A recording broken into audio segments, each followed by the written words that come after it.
Bonjour la gang! Ben oui, le mois de mars est déjà derrière nous, puis vous savez ce que ça veut dire? Ça veut dire un autre favori du mois, de Grand-mère Grunch.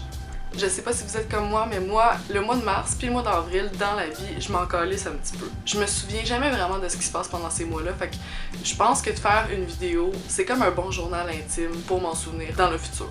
Je vous promets qu'ici on parlera pas de température parce que c'est un de mes sujets les plus détestés. J'haïs faire du small talk sur la température, c'est une chose qu'il faut savoir de moi. Et quand il m'arrive de le faire, c'est vraiment pas bon signe. Fait que, on va commencer avec les favoris dans la catégorie cosmétiques. Donc pendant le mois de mars, j'ai essayé de changer un petit peu ma routine de maquillage. Il y a des matins où j'ai eu plus envie de me maquiller que d'autres. Fait que j'ai été pour un look un petit peu smoky comme ce que je porte en ce moment. C'est d'ailleurs un look que j'ai filmé que vous allez voir un petit peu plus tard ce mois-ci. Donc ce mois-ci, j'ai vraiment apprécié le look de eyeliner un petit peu baveux, un petit peu rock'n'roll. Puis pour arriver à cet effet-là, j'ai mis un eyeliner à l'intérieur de ma muqueuse. Je déteste ce mot, mais c'est le mot qu'il faut utiliser. Puis après ça, je l'ai frotté avec ce petit pinceau. C'est un pinceau de la collection Beautifully Precise de e.l.f. Et c'est un pinceau qui est fait expressément pour smudger ton eyeliner. Là, il est un petit peu sale parce que je suis vraiment due pour le nettoyer, mais c'est bien la preuve que je l'ai utilisé constamment. Donc ce pinceau-là est super abordable, vraiment facile à utiliser, il est vraiment doux, puis c'est vraiment un pinceau d'une super belle qualité, c'est un pinceau synthétique, donc aucun animal n'a été utilisé pour créer ce pinceau. Puis je trouve que les poils sont super doux, surtout pour le dessous des yeux, c'est une région hyper sensible, puis ça irrite pas mes yeux du tout, donc j'aime beaucoup ce petit pinceau pour avoir un effet un petit peu plus baveux, rock'n'roll, estompé, smoky. Ce mois-ci, j'ai aussi redécouvert le fond de teint Rimmel Match Perfection.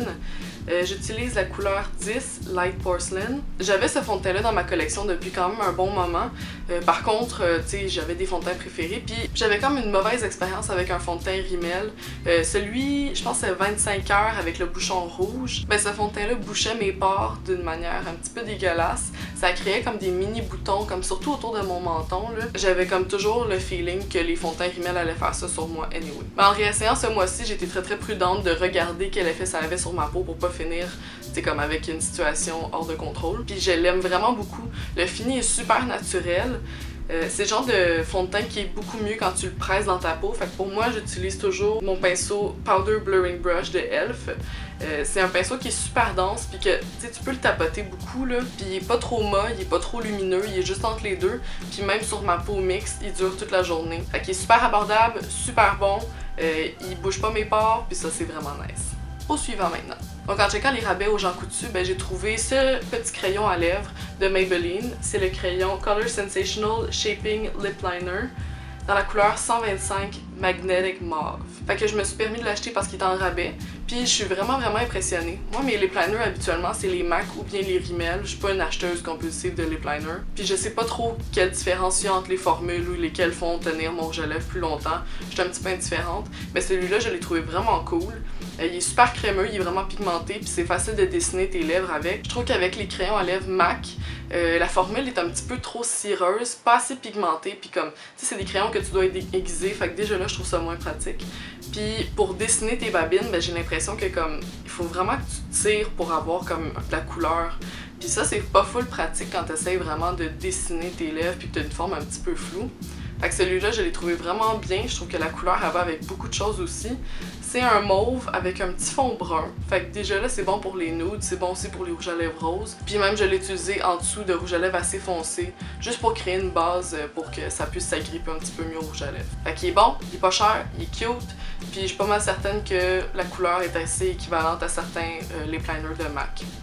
Dans la catégorie mode, ce mois-ci, j'ai refait le tour des friperies un petit peu. J'essaie de reprendre cette habitude-là, disons, à chaque début de saison, avant de virer complètement cray à m'acheter des vêtements neufs. Puis en allant à l'Armée du Salut, j'ai trouvé cette superbe chemise, manche courte. C'est en tissu synthétique, donc tu peux la crisser à la sécheuse puis ça change pas grand-chose. Puis j'aime vraiment la couleur, j'aime vraiment le petit motif avec des petites roses jaunes qui signifient l'amitié. Puis je trouve ça tellement versatile, je m'en sers justement comme une petite chemise ouverte, mettre une camisole en dessous, montrer un petit peu de décolleté. Mais je me vois vraiment bien aussi l'utiliser cet été comme une chemise fermée, rentrer dans des petits shorts de jeans ou genre des petits shorts en lin. Je le sais-tu. Fait que j'ai bien hâte de voir où est-ce que ce morceau va m'amener. Je suis certaine que ça va rester dans ma garde-robe assez longtemps. Puis ça, j'adore ça. Puis qu'est-ce que tu veux? Moi j'aime ça porter du bleu. Je trouve que le bleu pâle, le bleu royal, ça me va bien au teint. Puis c'est juste assez de couleur pour être un petit peu comme funky. Mais en même temps, je trouve que c'est quand même un neutre, tu sais. C'est comme un petit peu du jean. Fait que je l'aime bien, hein? On aime ça. Grand-mère grunge, grand-mère grunge. Ce mois-ci, j'ai aussi redécouvert un morceau que j'avais dans ma collection depuis quand même un petit moment, mais que je portais jamais vraiment. Je me suis toujours dit que j'allais le garder pour une occasion spéciale ou si à un moment donné, j'allais avoir plus d'imagination pour le porter, parce que je savais que ça deviendrait un morceau à la mode. Donc ce sont ces pantalons flowy, comme un petit peu accordéon, comme super slinky. Je les ai pognés à un moment donné au Village des Valeurs dans la section pyjama. C'est des pantalons qui sont droits, donc ça déjà là c'est un petit peu comme genre la mode années 70. Quand je les porte en tout cas, je me sens comme une personne qui va au musée d'art contemporain, qui a des lunettes colorées puis qui a une petite coupe de cheveux funky. Puis ils sont super confortables, justement comme la bande est élastique, ça file comme un pyjama, donc je trouve ça merveilleux. Puis même si ça file comme un pyjama, je trouve que le tissu, la texture, puis la coupe donnent un air vraiment habillé. Tu sais, c'est rare que tu portes comme des pantalons amples au quotidien. Puis j'ai eu du plaisir à les styler pour un événement auquel j'avais été invitée. C'était au lancement du printemps numérique. Moi, j'ai pas beaucoup de choses fancy dans ma garde-robe, fait que là, je me suis dit que j'allais devoir faire de quoi de fancy avec des basiques. Puis j'ai réussi à faire un outfit qui avait vraiment de l'allure. Donc n'oubliez pas d'aller voir dans la section pyjama, dans les friperies, il y a vraiment des petits bijoux, puis je pense que ça fait du bien comme de repenser les silhouettes qu'on a l'habitude de porter, tu sais, d'y aller avec des choses un petit peu plus amples, de repenser nos combinaisons, ben je pense que c'est vraiment quelque chose de rafraîchissant, puis c'est nécessaire, tu sais. D'ailleurs, si vous seriez intéressé à ce que je fasse une vidéo sur comment s'habiller chic avec des basiques, ben ça me ferait vraiment plaisir. Laissez-moi un commentaire en bas pour que je puisse savoir si c'est quelque chose qui vous intéresserait. Mon dernier favori mode, ben c'est parce que j'étais vraiment écœurée qu'il fasse froid. Ça va être la seule fois que je vais parler de température ici. J'ai commencé à juste reporter ma veste en jean. Pour moi, c'est un essentiel d'une garde-robe. Moi, c'est mon trademark. Pour moi, c'est vraiment un essentiel, un gros jean jacket. Je trouve que ça me va bien, ça me donne un air edgy, puis je peux porter littéralement n'importe quoi en dessous, puis mon outfit est complet. Donc mon préféré c'est celui-là, il est vraiment très 80s. Il y a un wash un petit peu comme délavé, mais pas trop. J'aime pas ça quand c'est trop acide, là. Puis j'adore quand il y a des crises de grosses manches parce que tu peux mettre n'importe quoi en dessous, puis tu n'auras pas l'impression d'être comme trop pogné. Cette veste-là, ben, c'est mon ex-belle-mère qui me l'avait offert parce qu'elle connaissait mon amour pour les jackets de jean. Donc c'est quand même un morceau assez important dans ma collection. J'ai senti que c'est un cadeau qui venait vraiment du fond de son cœur parce que ça lui appartenait. Puis je le porte constamment depuis 3 ans. C'est un essentiel de ma garde-robe. Dans la catégorie lifestyle, ben, le 3 mars dernier, c'était la sortie du nouveau jeu de Zelda Breath of the Wild, en même temps que la sortie de la nouvelle Nintendo Switch. Puis moi, ben, ça me faisait un petit peu mal au cœur parce que j'ai pas une crise de scène pour m'acheter ça, j'ai pas non plus une très bonne télé. Fait que, comme beaucoup de gens qui aiment les jeux vidéo mais qui ont pas les sous pour s'en acheter, ben je regarde des vidéos YouTube de gamers. Puis j'ai passé la première moitié du mois de mars à écouter un gameplay de Breath of the Wild du début jusqu'à la fin. J'ai regardé toutes les side quests, j'ai regardé toute la storyline principale, puis j'ai tellement trippé. Moi, faut savoir que je suis vraiment une grande fan de Zelda. Mon frère et moi, on s'était fait offrir Ocarina of Time à Noël 98. Puis y a rien qui se compare au feeling qu'on a eu quand on a joué à ce jeu-là les premières fois. Mon père jouait avec nous parce qu'il trippait autant que nous sur les jeux vidéo. Puis c'est incroyable de voir à quel point la technologie a évolué en à peu près 20 ans. Tu sais, à l'époque, comme sortir de Kokiri Forest, c'était tout un endeavor pour vrai. Comme c'était toute une aventure parce que tu savais juste pas comment ça fonctionnait ces jeux-là. Tu savais juste pas. Tu sais, t'avais l'impression de découvrir absolument tout. C'était dans les premières années qu'il y avait des jeux 3D. Puis c'est vraiment avec ce jeu-là que j'ai découvert l'univers des jeux vidéo.